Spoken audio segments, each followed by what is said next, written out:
Just waiting for Instagram to start. Come on. There it is. All right. Hello, Instagram. Hello, TikTok. Hello, LinkedIn, YouTube, all the good stuff. Obviously, today is election day, and I wanted to jump on and just give some added support to anyone who needs it. I'm here to answer any questions. As soon as you get on, if you want to comment, what do you want your life to look like after you heal from toxic relationships? And then what strategies have you tried? I can go ahead and look at some of the things that you have tried to actually start creating that life that you want. That will be questions that I'll keep asking as I go through this. But I wanted to jump on really quick because something really kind of funny happened. And I wanted to see what all of your reactions were, how you were doing, obviously, with the election being so close and being such a big deal in this country. But last week, I did a video that MSNBC actually used, which I thought was really cool. But the video itself was really just about having the ability to vote differently than your significant other. And that, there are a lot of people in different states that are voting differently from their significant others. And I wanted to kind of start that conversation to get people talking about that possibility. I don't want anyone to go out there and think that, number one, their vote doesn't count, or number two, they should not be voting because they don't want to vote differently from their spouse. And of course, it brings up a whole conversation about what types of relationships are actually healthy, where even if you don't agree on who you should be voting for, you are still able to talk to your significant other about it. You don't have to be sneaky. You don't have to hide. You don't have to be embarrassed. You can still talk about it openly and honestly with them, because obviously, if we don't have the same opinion on things, it's not our job to make them believe what we believe or to force them to do something different. Although, yes, of course, I would love for that to happen and for them to agree with what I believe. But healthy relationships are not always necessarily about 100% believing or supporting what the other person is doing, still having that respect for each other. But it doesn't mean that you have to do everything exactly the same. Now, the interesting thing that happened, and if you got to see the video, definitely write your comments in the comment section. But something that I thought was really, really interesting were the types of comments that I got on that video. Now, it was, I knew that was going to have some controversy. I knew that people were not going to necessarily love that I made that video. And of course, being that it was taken by MSNBC, obviously a lot more people saw that video, which was, again, cool. But it was really interesting to see the types of comments that were personal attacks towards me, towards my family, maybe towards my significant other, and the ones that were just about concern.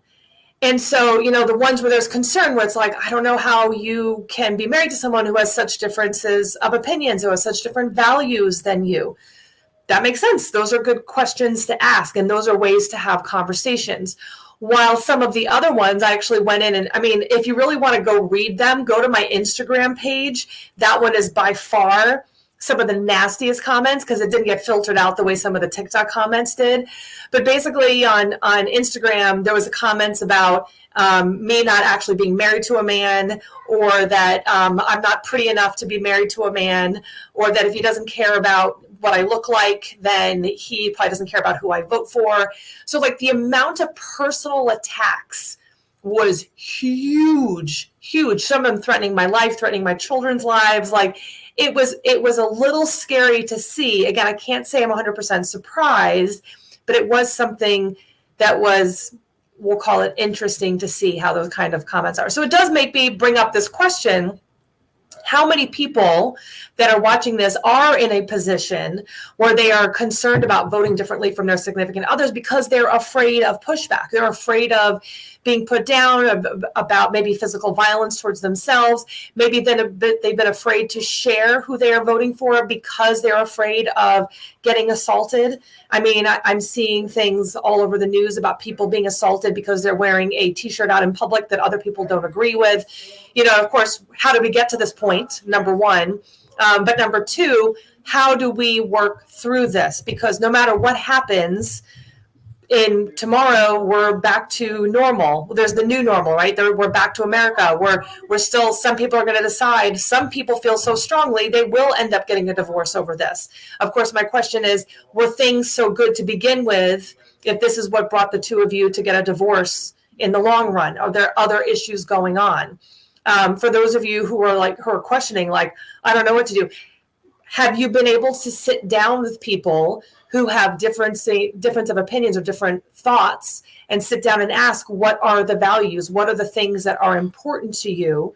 And, why are you voting this way? Asking questions, being, open to hearing each other out. Because, one of the things that I found as someone who is in a relationship, we are voting differently, but we are really trying to listen to each other and still be respectful of each other and keep that healthy dynamic going on. It's very interesting to see how much propaganda obviously has to do with what different thoughts are, what we see on social media, what's going on, the different points that are made. I believe there are factual points made on either side, but then they are really, made bigger. So you're like, oh, this little piece of information is correct, but then it's like it totally goes off the deep end. And so, it's interesting to see and hear those different perspectives where one side is hearing something so different than the other. And it's really doing a great job of making it us against them, which is actually, we know that divides, makes it easier to control people when people are not supporting each other. So, question for yourself is there a way to come together if this is a relationship that you would like to keep, whether it's a romantic relationship, whether it's a friendship, whether it's a family relationship? If this is a relationship that you would like to keep and you are on differing sides, instead of this attacking each other, even if you're not actually attacking each other directly, but again, the comments that I saw on my post were pretty nasty. And I'm sure a lot of that is because they want to say it out loud, but there is still that part of them that's saying to themselves, like, I shouldn't really share this. So they're getting out all their frustrations by commenting on a post from someone that they don't know. They have no idea anything about me. I don't take it personally because they don't know who I am. But, what is going on where we have this media that is making us so angry at each other, and how can we come together? So number one, make sure that we are listening to each other and trying to understand, instead of being finger pointing or saying us against them, we're bad, they're bad, whatever. What kinds of similarities can we find? Can we hear the other perspective of why they're choosing that person that they are voting for? So that would be one thing. Another thing I have to say is walk away when you start to feel heated.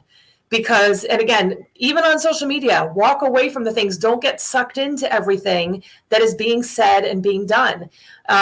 The more we get sucked in, the more angry we get, the more frustrated we get, the worse it is. And we're not going to say the right things. We're not going to behave the right way. And we want to make sure that, again, we remember that when everything is said and done, hopefully we want to do what's best for ourselves and obviously do what's best for the country as well. And the third thing I'm going to say is be careful of your alcohol consumption. I know, even I made a joke about having a celebratory drink, or, some people having their stressful drinks, and how food and alcohol doesn't count while we're waiting for the election results to come in. But, obviously the more alcohol that's there, the less we think about the consequences of the things that we say and do. So maybe limit, or maybe stay away from people who are having differences of opinion than you do during this election while there's alcohol involved. Maybe we don't talk about politics in those kind of situations where we don't want to elevate that anger, that frustration that we're feeling. And because obviously alcohol just brings out the stuff we're already thinking about and just escalates everything so much more. So again, see if there's some kind of commonality. Is there anything you can come together on and listen to each other and listen to hear, not listen to just attack? Because you would be amazed at how many people actually, there are similarities of what some of their morals and values are, even if they're not voting the same way as you are. And I say that as much to remind myself, also as to remind everybody else who is listening, learning to communicate and walk away from things that are like when you're feeling escalating things, make sure you walk away from it. And then number 3, I would say definitely limit the amount of alcohol that you are consuming so that things don't get out of hand. So hopefully that was helpful, because, again, and I don't care what side you're on, realistically, this is a big deal. This is a monumental occasion in this country. We have a female president who's, of color on top of it. We have someone who's already been elected, who's trying to get back in. There's a lot of different things going on here with this election. So there's a lot of different emotions that are going on. And so I do understand that. I do appreciate that. And of course, as someone who's a toxic relationship recovery expert, my goal is to be able to heal and be happy, creating our best lives. So how can we do that in this type of environment? And that's why I wanted to come on and share some tips that will hopefully be supporting of the best version of you. Okay, so in saying all that, are there any questions about what I just said, or anything you want to add to that? Is there anyone, if you are someone who is voting differently from your significant other, feel free to give a little heart in the comments. You can do a purple heart, so that way we don't know who you're voting for. I know there's been a lot of people is they're, everything is, they're being careful on everything that they say and do. So I get if you don't want everyone to know, but if you want to give yourself just a little purple heart in the comments, so I know that you are voting differently from your significant other, because you are not alone. There are a lot of people in that vote. It doesn't make you a bad person. It doesn't make you wrong. It just makes you a human being that's allowed in this country to have their own opinions on who they should be voting for. So in saying that, the question that I have on my TikTok screen that you can't see on my YouTube screen and my Instagram stream is, what do you want your life to look like? Which is number 1. And then number 2, what strategies have you tried so far? So I figured that as I would come on today, trying to just offer support to anyone who might need that extra support right now with the election, with everything going on, I wanted to also make sure that we're keeping in mind how to move forward on creating our best lives. No matter what happens moving forward, it is still our responsibility to start creating our best life. So this is your opportunity to really kind of look at what strategies you've been using, get whatever questions you have answered. Again, whether it's the election and voting differently, or whether it's just creating healthier relationships for yourself and your life. But what do you want your life to look like is the first question. And then number 2, what strategies have you tried so far? And definitely, if you're feeling up for it, write other comments. And I will, the more that you comment, the more hearts you give, the more you interact, the better chance I have of seeing your comments and responding to them. All right, let me just see. I've got a few little places open here. All right, any questions? I see a few people on TikTok. Any questions over here on Instagram? And I said TikTok, I meant Instagram. Let's see. TikTok, any questions? Let me move this, actually. I don't see any questions. How's everyone feeling? One of the other things I probably should have added to how to deal with the stress of everything going on with politics is make sure you're getting your cardiovascular activity in. I cannot tell you enough. One of the big things we talk about with clients in healing from toxic relationships is making sure that they have a good exercise routine and they're eating well, taking care of themselves. But hands down, there is actually, I don't care if you're a runner or not. I'm not a huge runner, but I do run because I like the after effects of it. If you normally are someone who hasn't been exercising, then go out there and just walk fast. But I strongly, strongly recommend for you to go out for a run, something where you have an elevated heart rate for at least 30 minutes. So you get all the feel-good chemicals, because when your chest is all heavy and feeling all tight and it's hard to breathe because you're nervous and you're scared and you're uncomfortable or whatever it is, the big feelings that you're having, totally understand. But if you go and you run, you're going to actually make those feel-good chemicals increase to make it easier to deal with whatever the stress is that you're dealing with. So if you haven't done that yet, I did almost 5.5 miles this morning.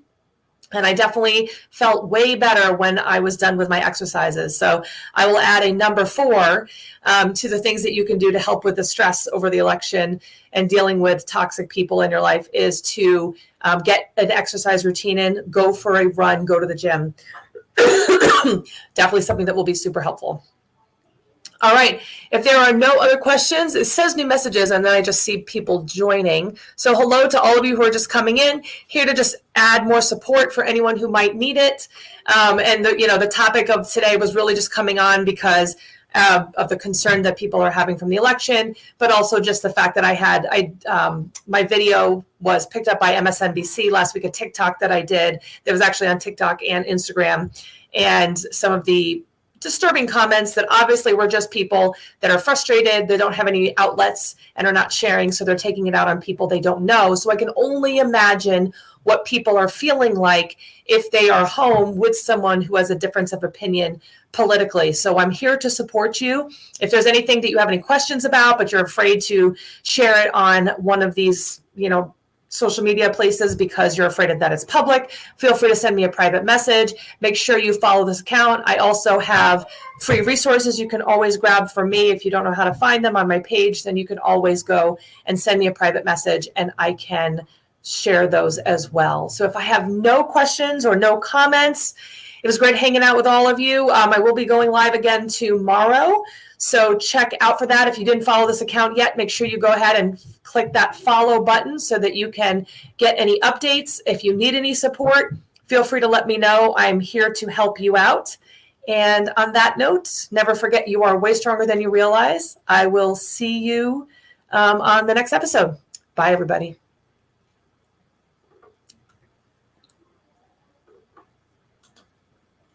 Bye, everyone.